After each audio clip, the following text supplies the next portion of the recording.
Moin, hier sind Kati und Tom von Mehrgenuss und heute machen wir einen super leckeren, fruchtigen und zugleich würzigen Rotkohl, der fast zu jedem winterlichen Gericht wunderbar passt. Und am Ende des Videos haben wir noch einen richtig genialen Trick, der ja kaum in einem anderen Rotkohlrezept erwähnt wird. Deshalb solltet ihr unbedingt dranbleiben bis zum Ende. Und ja, lasst uns doch mal direkt starten. Viel Spaß!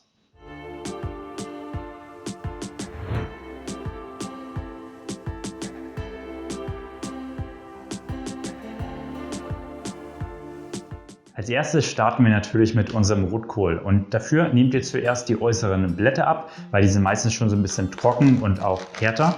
Und anschließend könnt ihr euch so viel Rotkohl abschneiden, wie ihr benötigt. Wenn ihr schon am Strunk seid, dann solltet ihr den Strunk natürlich einmal rausschneiden. Anschließend könnt ihr ihn dann in feine, dünne Streifen herunterschneiden.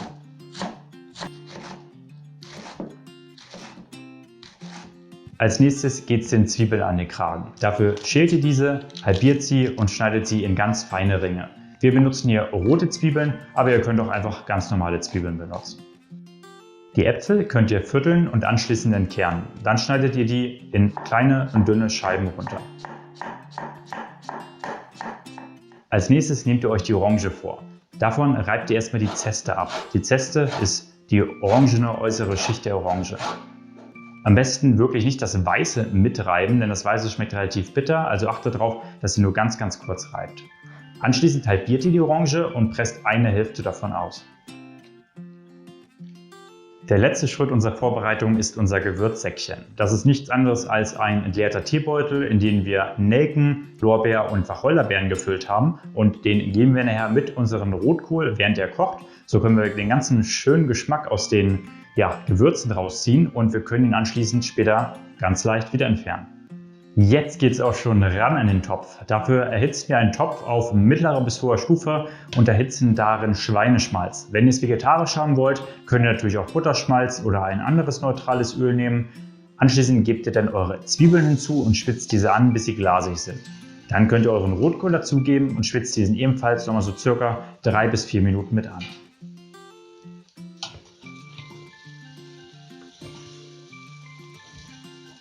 Nach den 3 bis 4 Minuten geben wir dann unsere restlichen Zutaten zu, also unseren Rotwein, den Apfelessig, den Orangensaft, unseren Apfel mit der Orangenzeste, die Heidelbeermarmelade sowie Salz und Pfeffer und eine Prise Zimt. Ein wichtiger Hinweis, am Ende können wir natürlich nochmal alles nachschmecken, das heißt, es muss natürlich jetzt noch nicht perfekt schmecken. Nachdem ihr alle Zutaten hinzugegeben habt, rührt ihr noch einmal alles um und gebt dann den Gewürzsack mit den Nelken, Lorbeer und den Wacholderbeeren hinzu und setzt den Deckel drauf. Dann lasst ihr das Ganze so ca. 40 bis 50 Minuten bei mittlerer Stufe kochen und rührt gelegentlich ungefähr alle 10 Minuten ein bisschen um. Nach ungefähr 50 Minuten könnt ihr den Deckel vom Rotkohl nehmen und euren Rotkohl richtig schön nach Gusto abschmecken. In der Regel fehlt einfach noch ein bisschen Salz, Zucker, vielleicht aber auch noch ein bisschen Fruchtigkeit, dann könnt ihr noch ein bisschen Marmelade dazugeben. Außerdem schaut mal nach der Konsistenz. Wenn euch der Rotkohl zu hart ist, könnt ihr ihn natürlich noch weicher kochen lassen. Da gibt es eigentlich kaum eine Grenze nach oben. Wir können ihn noch weitere 30 Minuten kochen lassen, aber nach 50 Minuten ist dann nach unserer Meinung perfekt.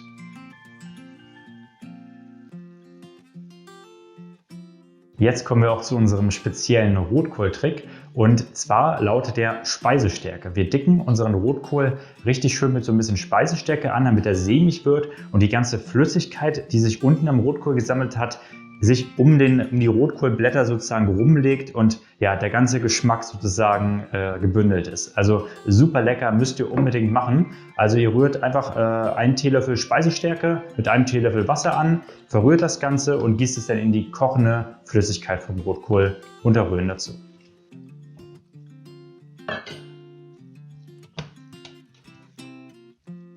Jetzt ist unser Rotkohl auch servierbereit und wir haben uns so richtig leckere Rinderrouladen mit einer intensiven Soße gemacht. Und wenn du auch Appetit darauf hast, dann schau mal oben in die Infokarte, da haben wir euch das Rezept für die Rinderrouladen auch verlinkt. Wir hoffen, dir hat dieses Video gefallen. In der Videobeschreibung findest du nochmal alle Zutaten und auch Zutatenmengen zum leckeren Rotkohl und natürlich auch den Link zu unserem Blogartikel, wo du nochmal alles schriftlich nachlesen kannst und auch weitere spannende Informationen zum Rotkohl findest. Wenn dir das Video gefallen hat, lass gerne einen Daumen hoch da, abonniere den Kanal, damit du auch keins der spannenden Videos mehr verpasst, die wir geplant haben. Wir freuen uns auf dich. Bis dahin liebe Grüße von Kathi und Tom von Mehrgenuss.